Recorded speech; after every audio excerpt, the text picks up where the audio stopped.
আলহামদুলিল্লাহ, আল্লাহ সুবহানাহু ওয়া তাআলার দরবারে অসংখ্য অগণিত শুকরিয়া, যিনি আমাদেরকে সম্মানিত মাসে,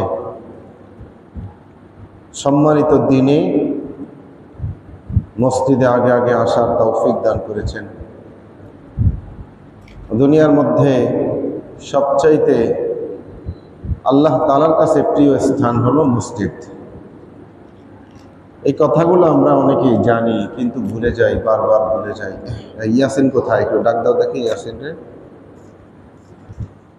এই ছাত্ররা, এটা ইকোটা অফ করে দিতে হবে।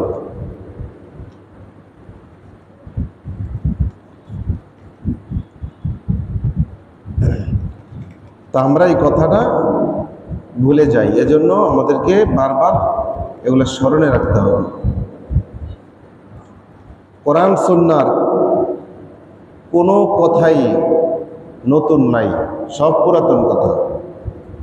1400 বছর আগে আল্লাহ রসুল যা শিখাই গেছেন, আল্লাহ যা নাজিল করছেন, ওগুলাই, নতুন কোনো কথা নাই। তো আমরা এই আমাদের কথাগুলোকে বারবার আমরা রিপিট করব, একে অন্যকে স্মরণ করিয়ে দেব। কেন? যাতে আমাদের মধ্যে আমলের স্পৃহা জাগে। সাহাবায়ে কেরাম একজন আরেকজনের সাথে দেখা হলে পরে সূরাতুল আসর, ওয়াল আসরি ইন্নাল ইনসানা লাফি খুসর, এই সূরা একজন আরেকজনকে শোনাইতো। সাহাবায়ে কেরাম তো সূরা পারতো না? অবশ্যই পারতো, কিন্তু এই সূরা একে অন্যকে শোনাইতো। কারণ এটার মধ্যে মুক্তির 4টা পন্থা আল্লাহ তাআলা উল্লেখ করছেন, যে এই পন্থা ব্যতীত সবাই ক্ষতিগ্রস্ত।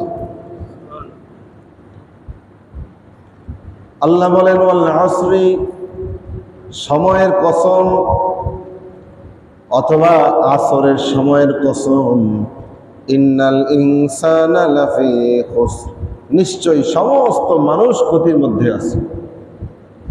সব মানুষ ক্ষতির মধ্যে আছে, এটা আল্লাহ তাআলা বলতেছেন। ইল্লাল্লাযীনা আমানু ওয়া আমিলুস সালিহাত, কিন্তু যারা ঈমান এনেছে, ঈমান আনার পরে বসে থাকে নাই, নেক আমল করছে। ওয়া তাওয়াসাউ বিল হাক্কি, এবং তারা একে অন্যকে তারা হকের দাওয়াত দিয়েছে, সত্যের উপর অবিচল থাকার কথা বলেছে। ওয়া তাওয়াসাউ বিস সবর, এবং যারা একে অন্যকে ধৈর্যের কথা বলেছে। অর্থাৎ হকের উপর চলতে গেলে কিছুটা বিপদ আপদ আসবে, এটা আল্লাহ বলছেন, যে হকের উপর চলতে গেলে কি আসবে? বিপদ আসবে। আপনি সমাজের সবার সাথে তাল মিলিয়ে চলেন, আপনার কোনো সমস্যা নাই। সবার সাথে আপনি মিলেমিশে একেবারে যে যা বলে, গায়ে হলুদ বউবাদ থেকে শুরু করে, তাহলে মানুষ আপনাকে কি বলবে? যে এই লোকটা হলো সামাজিক লোক, এই লোকটা সামাজিক, সে খুব ভালো। আর আপনি এগুলার বিরুদ্ধে বলতে যান, আপনি বেহায়াপনা অশ্লীলতার বিরুদ্ধে বলতে যান, তাহলে আপনি খারাপ। এই যে এক নারীবাদী এক মহিলা গত কয়েকদিন আগে সংবাদ সম্মেলন করে বলতেছে যে জুমার বয়ানে নাকি 80% কথাই নারীদের বিদ্বেষ আমরা বলে থাকি। 80% কথাই আমরা নারীদের বিরুদ্ধে আমরা বলি। তার মানে হইল, আমরা যে পর্দায় থাকতে বলি, শালীনতা বজায় রাখতে বলি, এগুলো হলো তাদের বিরুদ্ধে কথা। আর তারা নিজেদেরকে মনে করে তারা হলো আধুনিক। তারা হলো কি? আধুনিক। আর যারা পর্দা করে, কাপড় পরে, শালীনভাবে চলে, এরা হলো সেকেলে, এরা হলো ব্যাকডেটেড, আর তারা হলো আপডেট। আসল কথা হলো, এ সমস্ত মহিলারা, তারা না দুনিয়া আখিরাতের জ্ঞান তো নাই, কোরআন সুন্নাহর কোনো জ্ঞান তো নাই, দুনিয়াবি জ্ঞানও নাই। কারণ এই পোশাক আশাক এগুলা মানুষ কবে থেকে পড়তে শিখছে? আপনি সেই প্রস্তর যুগ, লৌহ যুগ, ওই সমস্ত যুগে যান, আজ থেকে ৩-৪ হাজার বছর আগে। তখন মানুষ কি পোশাক পরতো? পোশাক পরতো না। বনের এক টুকরা লতা পাতা দেয়া কোনো রকম ঢেকে টুকে, লজ্জাস্থান ঢেকে এই জীব জানোয়ার শিকার করে খাইতো, কি বলেন? তারা ল্যাংটা থাকতো। তাইলে আপনি যে নিজেকে আপডেট দাবি করেন, আপনি আসলে আপডেট না, আপনি হলেন ব্যাকডেটেড। ওই আগের জামানার মানুষ যেমন ল্যাংটা থাকতে পছন্দ করত, এখনকার কিছু মহিলারাও ওরকম পছন্দ করে। আর ইসলাম আমাদেরকে শিখিয়েছে আধুনিক হওয়ার জন্য, ঠিক কিনা? পোশাক পরার জন্য, ঢেকে রাখার জন্য, শালীন হওয়ার জন্য। এটাই হলো আধুনিক। এগুলা তারা বোঝে না। তো বলতেছিলাম যে সত্যের পক্ষে আপনি যদি অবস্থান নেন, আপনার বিপদ আসবে, এটাই সঠিক, ঠিক কিনা? সে আমরা বহু আগ থেকে মানব বসতি যখন থেকে শুরু, মানব সভ্যতা যখন থেকে শুরু, হযরত আদম আলাইহিস সালাম থেকে যদি আমরা দেখি, তাকিয়ে দেখি যে সত্যের পক্ষে যে অবলম্বন করেছে সে দুনিয়াতে বিপদে পড়েছে, ঠিক কিনা? আদম আলাইহিস সালামের 2 ছেলে হাবিল এবং কাবিল। হাবিল ছিল সত্যের পক্ষে, সে ছিল হকের পক্ষের লোক, আল্লাহর আইন, নবীর আইনকে শ্রদ্ধাশীল ব্যক্তি। আর কাবিল ছিল শয়তানের পক্ষ অবলম্বনকারী, সে আল্লাহর আইনকে মানে নাই। তো হাবিল মানছে, এজন্য দুনিয়াতে তার উপর বিপদ আসছে যে কাবিল তাকে হত্যা করছে। দেখেন তি কারবারটা। সে মানব সভ্যতার শুরু, আদম ইসলামের 2 ছেলে হাবিল কাবিল। হাবিল সত্যের পক্ষ অবলম্বন করছে, আর কাবিল শয়তানের পথ অবলম্বন করছে। এজন্য হাবিলকে সে মেরে ফেলছে। তাহলে বিপদ আসছে কিনা? এজন্য আল্লাহ বলছেন ওয়াতাওয়াসাউ বিল হাক্কি ওয়াতাওয়াসাউ বিস সাবর। যারা একে অন্যকে সত্যের কথা বলে, হকের কথা বলে, যারা ন্যায্য কথা বলে, সৎ কাজে আদেশ করে, আর সৎ কাজে আদেশ, অসৎ কাজে নিষেধ করার কারণে তাদের উপর যে বিপদ আপদ আসে, এতে তারা ধৈর্য ধারণ করে। আল্লাহ বলেন এই 4 শ্রেণীর ব্যক্তি ঈমান আনছে, নেক আমল করছে, সমাজের মধ্যে আল্লাহর বাণীগুলো, রসুলের কথাগুলো ছড়িয়ে দিয়েছে, আর এতে তার উপর যে বিপদ এসেছে সে ধৈর্য ধারণ করেছে। এই 4 শ্রেণীর ব্যক্তি আল্লাহ বলতেছে এরা ক্ষতির মধ্যে নয়, এরা ক্ষতি থেকে মুক্ত, এরা ধ্বংস থেকে মুক্ত। তো সাহাবায়ে কেরাম একে অন্যের সাথে সাক্ষাৎ হইলে পরে এই সূরা তাকে একজন আরেকজনকে শোনাইত। তারা তালকিন করত, নিজেদের মধ্যে এগুলা স্মরণ করত। আল্লাহ তাআলা বলেন ওয়াযাক্কির ফাইন্নায-যিকরা তানফাউল মুমিনিন। হে রাসূল, আপনি আমার কথাগুলো মুমিনদের কাছে বারবার স্মরণ করিয়ে দেন। নিশ্চয়ই এই স্মরণ করিয়ে দেওয়া যারা খাঁটি মুমিন তাদের উপকার আসবে, তাদেরকে এই কথাগুলো তাদের উপকারে আনবে। তাহলে আমরা যেই কথাগুলো জানি, যেগুলো জানি না সেগুলো ভিন্ন কথা, যেগুলো জানি এগুলাই একজন আরেকজনকে আমরা সবসময় বলবো। এই যে দুনিয়ার মধ্যে মসজিদ হইল আল্লাহর কাছে সবচাইতে প্রিয় জায়গা, আর বাজার হইল আল্লাহর কাছে সবচাইতে অপছন্দনীয় জায়গা। অপছন্দনীয় তো বলে অপছন্দনীয় জায়গায় আমরা কি যাব না? বলে হ্যাঁ, বাথরুমও তো মানুষ যায়, কি বলে, যায় কি না? সেখানে গিয়া সারাদিন বসে থাকে, প্রয়োজন শেষ দ্রুত বাথরুম থেকে চলে আসে। এখন তো যারা একটু পয়সাওয়ালা এরা অনেকে বাথরুমের মধ্যে এসি লাগায়। আমি দেখেছি বাথরুমে অনেকে এসি লাগায়। এক লোক বাথরুমে এসি লাগানো, ওইটার ছবি দিয়া সে বলতেছে আল্লাহ বেশি বড় লোক হতে চাই না, মোটামুটি এই পরিমাণ হইলেই চলবে। তো বলতেছিলাম যে বাথরুম যেমন মানুষ প্রয়োজনে যায়, প্রয়োজন শেষে চলে আসে, বাজার হলো এরকম। এখানে আপনি যত সময় অযথা সময় বেশি ব্যয় করবেন, আপনার মধ্যে দুনিয়াবি জিনিস, খাহেসাত, শয়তানি ধোঁকা, বিভিন্ন ধরনের গুনাহ আপনার হতেই থাকবে। আর আপনি মসজিদে বসে থাকবেন, আল্লাহ চাহে তো আপনার কোনো গুনাহ হবে না। আপনি কোনো জিকির করেন নাই, কোনো তেলাওয়াত করেন নাই, কোনো নামাজ পড়েন নাই, শুধু চুপ করে বসেছিলেন, আল্লাহর রহমত বৃষ্টির মতো আপনার উপর পড়তে থাকবে। এই জন্য মসজিদ হলো সবচাইতে প্রিয় স্থান, কিন্তু এখানে আমরা এখন আসতে চাই না। যখন একেবারে টাইম শেষ, ইমাম সাহেব খুতবা শেষ করে নামাজে দাঁড়াবে, এই সময় আমরা আসি। অনেক ভাইদেরকে আমি দেখি বাড়ি থেকে আসে, কিন্তু বিভিন্ন গাছের ছায়ায় বসে বসে বসে বসে গল্প করে, চাটামি করে, আছে কি নাই? মসজিদের ভিতরে ঢুকতে মন চায় না। আসল কথা হইল ওই আল্লাহ তাআলা তাদেরকে ঢুকতে দেয় না, ঠিক কিনা? কারণ আল্লাহ তাদেরকে অপছন্দ করে। আল্লাহ চায় তুই আমার বাড়িতে আসিস না। আমরা যাদেরকে অপছন্দ করি এদেরকে কি বাড়িতে দাওয়াত দেই না? কি বলেন? কলকাতার বাবুদের মতে বলি, বাবু খেয়ে এসেছেন নাকি গিয়ে খাবেন?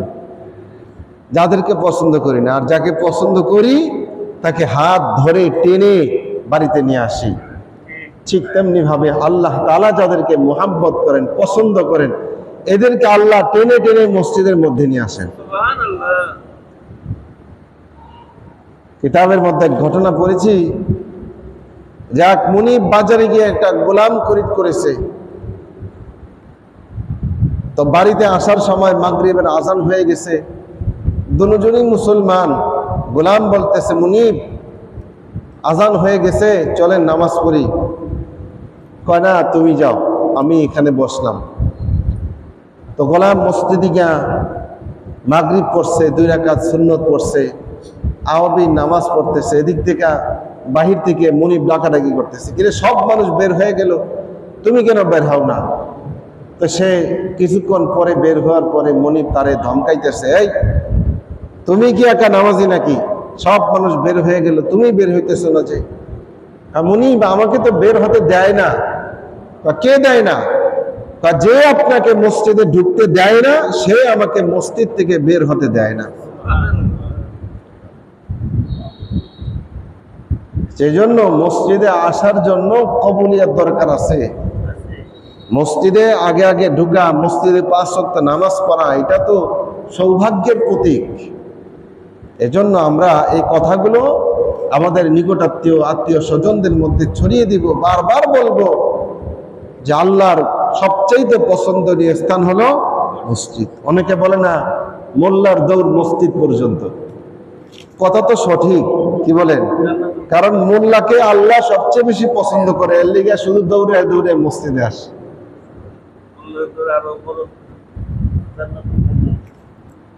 এই জন্য ভাইয়েরা আমার, তা আমরা যুলকাদা মাসের মধ্যে অবস্থান করতেছি।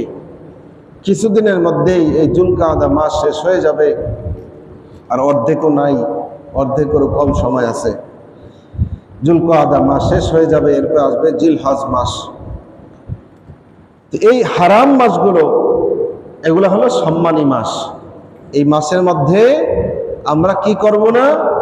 ঝগড়াঝাটি করব না, আর গুনাহ করব না, কোনো ধরনের গুনাহ করব না। এই মাসকে আমরা সম্মান দেব, কারণ এগুলাকে সম্মানিত করেছেন কে? আল্লাহ। তো আল্লাহর সম্মানিত মাসের মধ্যে আমরা যদি এই মাসের সম্মান না রাখি, তাহলে আমাদের অনেক বেশি ক্ষতি হয়ে যাবে। আল্লাহ তাআলা বলেন, ওয়ামান ইউআযযিম শাআইরাল্লাহ ফাইন্নাহা মিন তাকওয়াল কুলুব। আল্লাহ বলেন, যারা আল্লাহর নিদর্শনগুলোকে সম্মান করে, আল্লাহ তাআলার নিদর্শনকে অন্তরের গহীন থেকে শ্রদ্ধা করে, তাদের অন্তরের মধ্যে আমি আল্লাহর তাকওয়া ঢেলে দেই। আল্লাহর ভয় ভীতি, তাকওয়া, যেটা হলো ঈমানের মূল, এটা আল্লাহ ঢেলে দেন। অনেক ভাই আছে দেখবেন যারা নিজেরা টুপি পরে না, নিজেরা দাড়ি রাখে না, কিন্তু টুপিওয়ালা দাড়িওয়ালা দেখলে খুব ইজ্জত করে, আছে কি নাই? খুব সম্মান করে, যেটা আমার নবীর সুন্নাত। আমি হয়তো এখন রাখতে পারি নাই, রাখবো, কে বলেন, কিন্তু খুব ইজ্জত করে। আর কিছু মানুষ আছে যারা নিজেরা তো রাখেই না, দাড়িওয়ালা টুপিওয়ালা দেখলে তাদের অন্তরের মধ্যে আগুন জ্বলে, আছে কি নাই? এই দুই ধরনের লোক কি কোনোদিন সমান হতে পারে? যারা দাড়ি টুপিওয়ালাকে সম্মান করে, ইজ্জত করে, দেখবেন কিছুদিনের মধ্যে এরাও দাড়ি টুপি ধরে ফেলা, ঠিক কিনা? নবীর সুন্নতকে আঁকড়ে ধরে। আর যারা অন্তর থেকে ঘৃণা করে, এরা কোনোদিন দাড়ি টুপি এগুলা নিয়ে কবর যেতে পারে না। আপনার মধ্যে রসুলের সুন্নত আছে কি নাই? আপনি যখন কবরে যাবেন, কোন সুন্নত আপনার সাক্ষী হিসাবে থাকবে না। কারণ মধ্যে যদি থাকে রসুলের আদর্শ, রসুলের ব্যবহার, সেটা তার ভিতরে, কিন্তু বাহ্যিক কোনো সাইনবোর্ড নাই, একমাত্র দাড়ি ছাড়া, ঠিক কিনা? এটাই হলো আপনার সাইনবোর্ড, যাহা আপনি রসুলের লোক, আপনার ঈমান আছে, আপনার মধ্যে আমলে সালেহ আছে, এগুলো আপনার ভিতরে, কিন্তু বাহিরে আপনার এই দাড়ি, এটা হলো আপনার প্রমাণ বহন করে। তো এই জন্য ভাইয়েরা আমার, আমরা হারাম মাসের মধ্যে আল্লাহর নিদর্শনকে সম্মান করব, এই মাসগুলোর সম্মান করব। এই মাসের মধ্যে কোনো ধরনের গুনাহ করব না। আল্লাহ বলেছেন, এই মাসে যারা জুলুম করবে, গুনাহ করবে, তারা নিজেদের ক্ষতি নিজেরা করলো, নিজেদের ক্ষতি নিজেরা ডেকে আনলো, এটা আল্লাহর বাণী। তো এই মাসের মধ্যে এবং সামনে যে মাস রয়েছে, অন্যতম একটি আমল হলো হজের আমল। যে মাসে সারা বিশ্ব থেকে আল্লাহর প্রেমিক বান্দারা আল্লাহর ঘর জিয়ারতের জন্য যায়। হাজি যারা, দেহ তাদের কাবার চতুর্পাশে ঘুরে, কিন্তু তাদের মন আরশের চতুর্পাশে ঘুরে, ঠিক কিনা? আপনি যদি শুধু ওই দেহটাকে কাবা ঘরের পাশে ঘুরায় নিয়ে আসেন, আপনার কোনো পরিবর্তন হবে না। আপনি তো সেখানে কাবার জন্য যান নাই, সেখানে গিয়েছেন আল্লাহকে পাওয়ার জন্য, ঠিক কিনা? এজন্য আপনার মনটাকে, আপনার দেহ বাইতুল্লাহর পাশে ঘুরবে, কিন্তু আপনার মন ঘুরবে আরশুল্লাহর চতুর্দিকে, ঠিক কিনা? আল্লাহ তাআলাকে খুঁজে বেড়াবে আপনার মন, রসুলের স্মৃতিমাখা ভূমিতে রসুলকে খুঁজে বেড়াবে, রসুলের আদর্শ, রসুলের মুহাব্বতকে খুঁজে বেড়াবে। আপনি সেখান থেকে আসার পরে যদি আল্লাহর রঙে আপনি রঙিন না হন, রসুলের রঙে যদি আপনি রঙিন না হন, তাহলে আপনার এই টাকা খরচ, আপনার এই কষ্ট, আপনার এই ত্যাগ, এগুলো আপনার কোনো কাজে দিবে না। এজন্য আল্লাহ রসুল বলেন, মান হাজ্জা লিল্লাহ, যে ব্যক্তি আল্লাহর জন্য হজ করলো, ফালাম ইয়ারফুস ওয়ালাম ইয়াফসুক, সেখানে গিয়ে কোনো ঝগড়াঝাটি করলো না, কোনো গুনাহের কাজ করলো না, রাজাআ কায়াউমিন ওয়ালাদাতহু উম্মুহু, মায়ের গর্ভ থেকে সন্তান পড়লে যেমন নিষ্পাপ থাকে, আর ওই ব্যক্তি হজ থেকে ফেরার পরে এমন নিষ্পাপ হয়ে বাড়ির দিকে ফিরে। কিন্তু এখন আমাদের হাজিরা ওখানে গিয়া গুনাহ করে, ওখানে গিয়েও তারা সেলফিতে ব্যস্ত থাকে, ঠিক কিনা? সেলফি আর সেলফি, সেখানে গিয়ে গুনাহের মধ্যে নিমজ্জিত থাকে, সেখানে যাওয়ার পরেও তারা গুনাহ থেকে বিরত হয় না। তাহলে বোঝা গেল আপনার দেহ শুধু এই কাবার চতুর্পাশে ঘুরেছে, আপনার মন আল্লাহর আরশের চতুর্দিকে ঘুরতে পারে না। এমনি ভাবে মরে একটি আমল হলো কুরবানির আমল, নুসুক।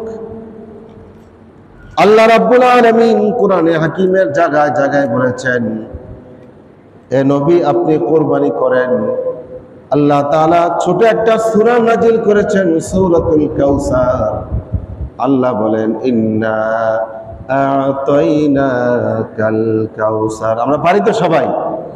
এই সূরাটা পারি না সবাই? আমার সাথে একটু বলি, ইন্না আ'তাইনাকাল কাউসার ফাসাল্লি লিরাব্বিকা ওয়ানহার ইন্না শানিআকা হুয়াল আবতার। সুবহানাল্লাহ।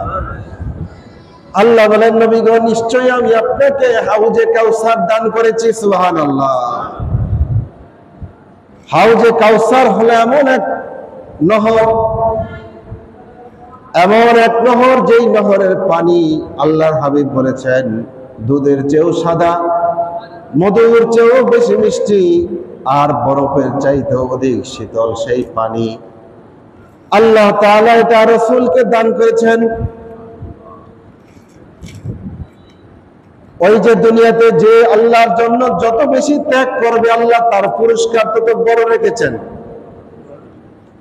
দুনিয়াতে আল্লাহর রাসূলের 3 জন পুত্র সন্তান হয়েছিল,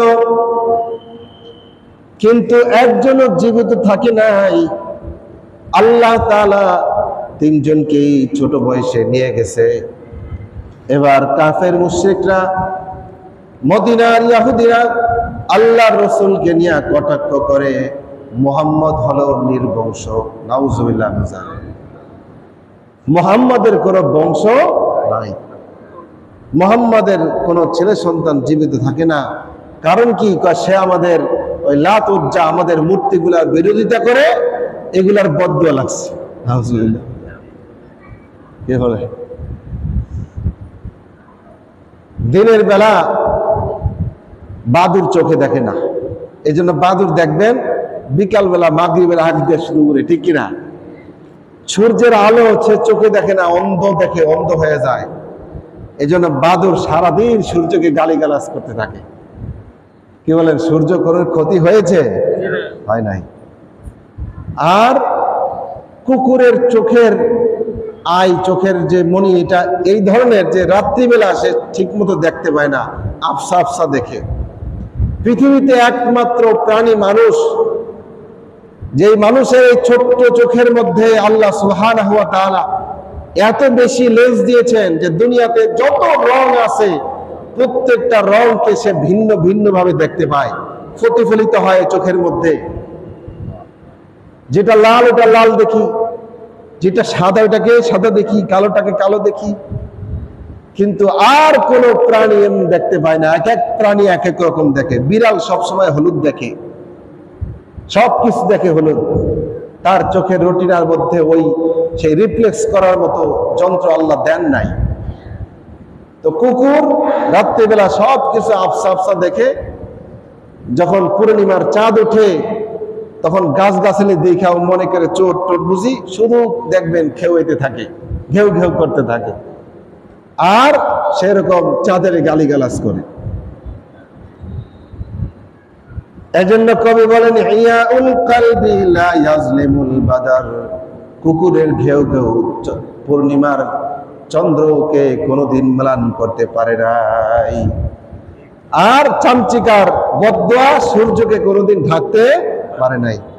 তো কাফেররা আল্লাহর নবীকে বলতো যে তুমি যে আমাদের এই লাত উজ্জা মূর্তির বিরোধিতা করো, এজন্য তোমার বংশ টিকে না। নাউজুবিল্লাহ মিজান। এখন আল্লাহ সুবহানাহু ওয়া তাআলা কোন উদ্দেশ্যে আল্লাহ রাসূলের সন্তানকে জীবিত হিসাবে বড় করেন না, এটা আল্লাহই ভালো জানে, ঠিক কিনা? কেননা আমরা যে কুসংস্কার সম্পন্ন মুসলমান, কেন নবীর ছেলেকে আমরা নবী বলে দাবি করতাম, ঠিক কিনা? দেখেন না, হযরত ঈসা আলাইহিস সালামকে আল্লাহ বিনা বাবায় জন্ম দিয়েছে বিধায় খ্রিস্টানরা তাকে আল্লাহর সন্তান বানিয়ে দিয়েছে, ঠিক কিনা? তো নবীর ছেলে যদি জীবিত থাকতো, আল্লাহ না করুক, তাকে আমরা কি বানাই দিতাম? নবী বানাই দিতাম, বা এরকম কিছু মনে করতাম, বা অন্য কোনো উদ্দেশ্য আল্লাহ তাআলা থাকতে পারে।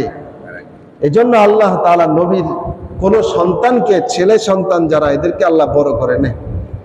ভাই বলেন তো, বংশ দ্বারা কি হয়? বংশ দ্বারা এটাই হয় যে আমি আমার পূর্বপুরুষের গুণকীর্তন করি, আমি আমার পূর্বপুরুষের নাম নেই, এটাই তো। এছাড়া বংশ দিয়ে আর কি করে? কোন উপকার আসে? কোন উপকারে আসে না। তো আল্লাহ রসুলের ছেলে সন্তান নাই, তার ঘর থেকে কোনো বংশ নাই, কিন্তু কিয়ামত পর্যন্ত আল্লাহ রসুলের নাম নেওয়ার মানুষের অভাব হবে না।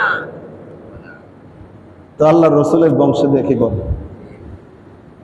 তো কাফেররা যখন আল্লাহ রসুলকে এই অপবাদ দিল যে মুহাম্মদ হলো নির্বংশ, আল্লাহ রসুলের মনটা একটু খারাপ হয়ে গেল, মনে একটু ব্যথা পেলেন। আল্লাহ তাআলা এই সূরাতুল কাউসার নাজিল করে দিলেন। আল্লাহ তাআলা বলেন, ইন্না আতাইনাকাল কাউসার, নবী গো আমি আপনাকে হাউজে কাউসারের মালিক বানিয়ে দিলাম। এমন এক হাউজ, যে হাউজের পানি না খেয়ে কোনো ব্যক্তি জান্নাতে যেতে পারবে না। যে হাউজের পানি এক ঢোক কেউ যদি পান করতে পারে, আল্লাহর নবী বলেন জান্নাতে যাওয়ার আগ পর্যন্ত ওই ব্যক্তির আর পানির পিপাসা লাগবে না। সুবহানাল্লাহ। এমন হাউজে কাউসারের মালিক আল্লাহ তাআলা আল্লাহর নবীকে বানিয়ে দিয়েছেন। এবার আল্লাহ তাআলা বলেন, ফাসাল্লি লিরাব্বিকা, হে রাসূল আমি যে আপনাকে হাউজে কাউসারের মালিক বানিয়ে দিলাম, সুতরাং আপনি আপনার রবের জন্য সালাত আদায় করুন। ফাসাল্লি, আপনি সালাত আদায় করুন, লিরাব্বিকা, আপনার রবের জন্য, ওয়ানহার, এবং আপনি কুরবানি করুন। সুবহানাল্লাহ। তাহলে কুরবানির আদেশ কার থেকে এসেছে? আল্লাহ তাআলা থেকে এসেছে। স্বয়ং আল্লাহ তাআলা বলেন, হে নবী আপনি আপনার রবের নামে কুরবানি করুন। ইন্না শানিআকা হুয়াল আবতার, নবী গো জেনে রাখুন যারা আপনার শত্রু মূলত তারাই হলো নির্বংশ। নাও ঠিক না? আজকে কোন মানুষ পৃথিবীতে এমন পাবেন না যারা দাবি করবে আমরা আবু জেহেলের বংশধর। আছে কি নাই? হ্যাঁ, কথার কথা কেউ যদি করেও তারে তো আগে জুতা দিয়ে দুটা বাড়ি দিবে। মানুষ মক্কায় গিয়ে আবু জেহেলের বাড়ির ভিতরে একটু 2 নম্বর করে আসে, ঠিক কিনা? 1 নম্বর করে আসে। এখন কেউ যদি বলে যে আমি আবু জেহেলের বংশধর, তারে আগে জুতা দিয়ে দুটা দিব যে তোর বংশধর আল্লাহ রসুলকে ডিস্টার্ব করছে আবু জেহেল। এই যে আল্লাহ বলেছে যে হে নবী আপনার দুশমন যারা এরাই মূলত নির্বংশ, এদের কোনো বংশ নাই। আল্লাহ তাআলা বলেছেন পৃথিবীর সব এরকম যন্ত্র দিয়েও যদি সার্চ দেওয়া হয়, আবু জেহেল, আবু লাহাব, উতবা, সাইবা এদের কোনো বংশ খুঁজে পাওয়া যাবে না। সুবহানাল্লাহ। আল্লাহ তাআলার কথাই চিরন্তন সত্য। আল্লাহ রসুল যেটা বলেছেন এটাই সত্য। এই যে দেখেন না, বড় আফসোসের বিষয়, বড় দুঃখের বিষয়, গত কয়েকদিন আগে বিশ্ব সন্ত্রাসী ডোনাল্ড ট্রাম্প সৌদি আরব সফরে গিয়েছে। তার জন্য কি রাজকীয় শান, তার জন্য কি সম্মান, তার জন্য কত সৌদির বাদশারা মনে হয় তার জুতার নিচে একটা করে চাটা দেয়, এমন ভাব দেখায়। দুবাই গিয়েছে, সেখানকার দুবাইয়ের যে শেখ রয়েছে, এই ইহুদি ডোনাল্ড ট্রাম্পের জন্য মুসলিম মেয়েদেরকে সারিবদ্ধভাবে দাঁড়িয়ে মুসলিম মেয়েরা তাদের মাথার চুলগুলো নাড়ায় নাড়ায় ট্রাম্পকে স্বাগতম জানায়। নাউজুবিল্লাহ।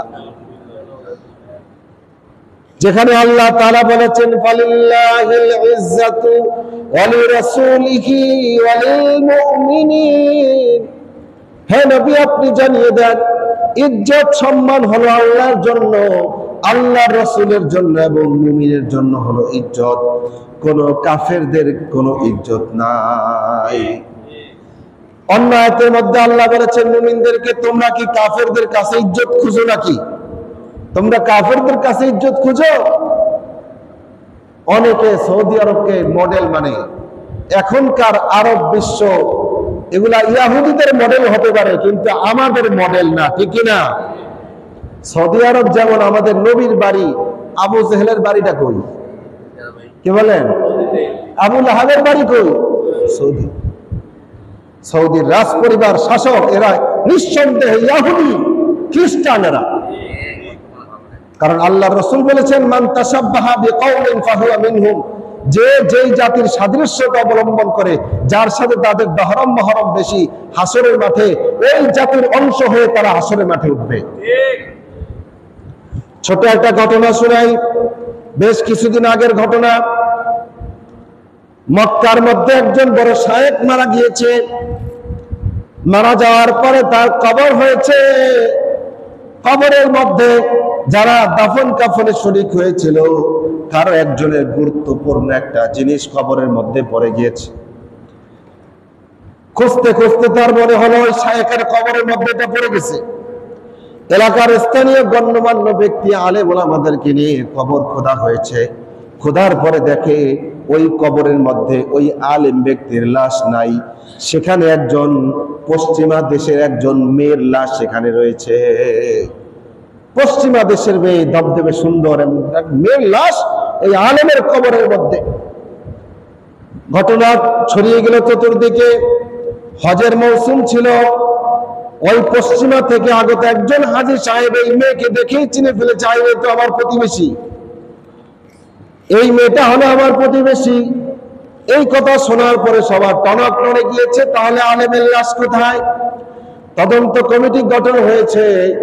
গঠন হওয়ার পরে ওই মেয়ের বাড়িতে যাওয়া হয়েছে। ওই মেয়ে মারা গিয়েছে, তার কবর খুঁজে দেখে আলেমের লাশটা সেখানে পড়ে আছে। এবার তদন্ত নেওয়া হলো, কেন এই ঘটনা ঘটলো।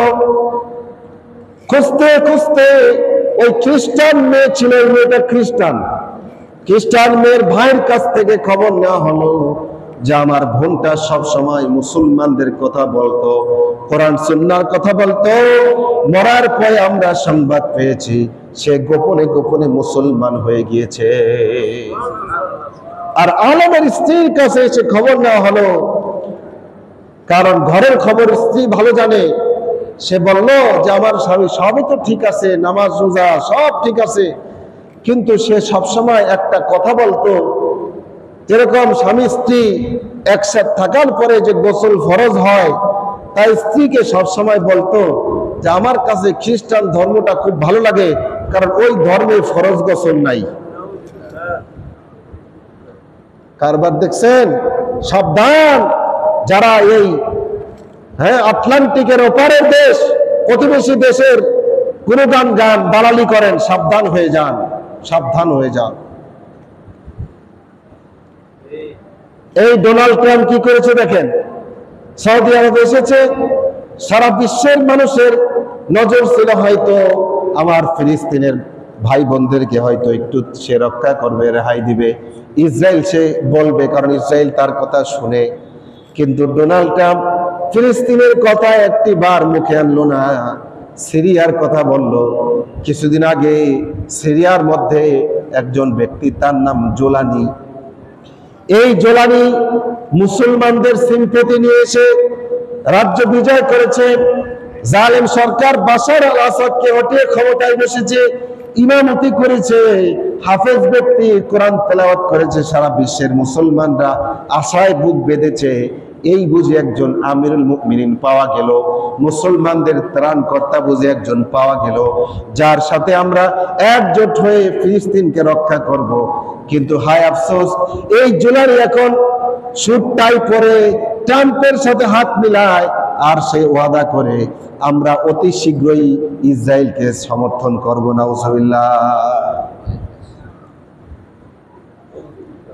আল্লাহ রসুল বলেছে এই সিরিয়া হবে কিয়ামতের আগে মুসলমান মুজাহিদদের বিশ্বস্ত ঘাঁটি, অর্থাৎ সারা বিশ্বের মুসলমানরা সিরিয়ার মধ্যে হিজরত করবে, সেখান থেকে তারা ইমাম মাহদির নেতৃত্বে জিহাদ করবে।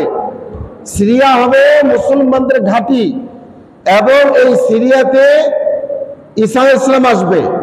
সিরিয়ার দামেস্কের সেই মসজিদে সাদা মিনারের উপরে তিনি অবতরণ করবেন, এবং এই সিরিয়াই হবে কিয়ামতের মাঠ। কিয়ামতের ময়দান হবে কোনটা? সিরিয়ার ভূমিটা। এই সিরিয়াকে পূর্ণ ভূমি বলা হয়। এখন এই ট্রাম্প এসে জোলানিকে কি কি শর্ত দিয়েছে দেখেন, যাতে সেখানে সারা বিশ্বের মুসলমানরা হিজরত করতে না পারে, মুসলমানরা ঐক্যবদ্ধ হতে না পারে। সে জোলানিকে এই শর্তে সিরিয়ার উপর থেকে যে নিষেধাজ্ঞা এটা উঠায় নিবে। কি কি শর্ত? 1 নম্বরে ইসরায়েলকে রাষ্ট্র হিসাবে স্বীকৃতি দিতে হবে। নাম্বার 2, যে বাহির থেকে যত মুজাহিদরা সিরিয়াতে গিয়েছে তাদের সবাইকে হয়তো মেরে ফেলতে হবে, অন্যথায় বের করে দিতে হবে। চিন্তা করতে পারেন, যাতে মুজাহিদরা সেখানে গিয়ে আশ্রয় নিতে না পারে। ট্রাম্প, তারাও তো কোরআন হাদিস রিসার্চ কম করে না, আপনি আর আমি করি না, কিন্তু ইহুদি খ্রিস্টানরা আমাদের চাইতে বেশি কোরআন হাদিস রিসার্চ করে। কিয়ামতের আগে কি হবে না হবে এগুলো তারা সব জানে। এটা বন্ধ করার জন্য কত রকমের ষড়যন্ত্র, নিষেধাজ্ঞার ষড়যন্ত্র, ডলারের ষড়যন্ত্র, অস্ত্রের ষড়যন্ত্র, কত ধরনের চক্রান্ত তারা করে। আমার আল্লাহ বলেছেন, ওমা কারু ওমা কারাল্লাহ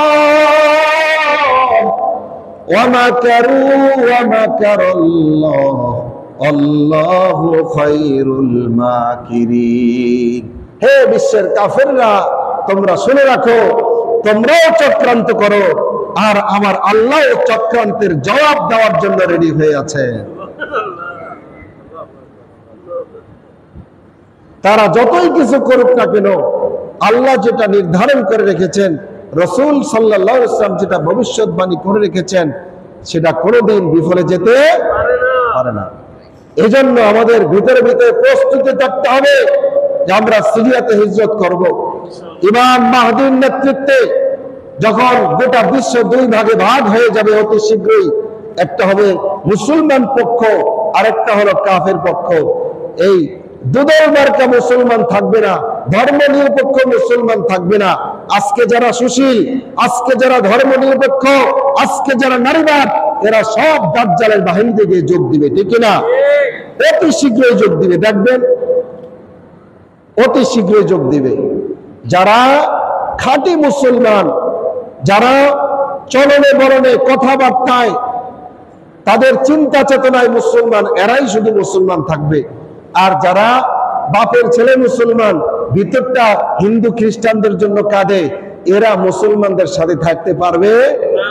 অতি শীঘ্রই ডিভাইডেড হয়ে যাবে, এক পক্ষ কাফের, আরেক পক্ষ মুসলিম। কাফের সব এক, আল্লাহ রাসূল বলে গিয়েছেন, আল কুফরু মিল্লাতুন ওয়াহিদা, কাফের সব এক। দেখেন না, হিন্দু খ্রিস্টান বৌদ্ধ এখন সব এক, আর মুসলমান এক ঘরে। এজন্য ভাইয়েরা আমার, এই পবিত্র মাস চলতেছে, এই মাসেও আজকেও ফিলিস্তিনে হামলা করে 181 জন নিরীহ মা বোনকে শহীদ করে দিয়েছে বর্বর ইসরায়েল। এই জন্য আপনার আমার ভিতরে চেতনা থাকতে হবে যে আমরা এদের বিরুদ্ধে সশস্ত্র সংগ্রাম করব, যেটাকে কিতাল বলা হয়, এটা আমরা করব ইনশাআল্লাহ। যদি ডাক আসে, ইমাম মাহদী যখন প্রকাশ পেয়ে যাবে, আমরা অবশ্যই তার সাথে যোগ দেব, ঠিক কিনা? এই নিয়ত সবার মধ্যে আছে তো? দেখেন, আবার আল্লাহ রাসূল বলে গিয়েছে, ইমাম মাহদী যখন আত্মপ্রকাশ করবে, তোমরা বরফের উপর দিয়ে হামাগুড়ি দিয়ে হলে তার সাথে যোগ দাও, তার হাতে বায়াত হও। তার সাথে যে বায়াত হবে না, তার পক্ষ যে অবলম্বন করবে না, সেই কাফের। আল্লাহ তাআলা আমাদের সবাইকে আল্লাহর দ্বীনের জন্য কবুল করেন। যারা সুন্নাত পড়ি নাই, 4 রাকাত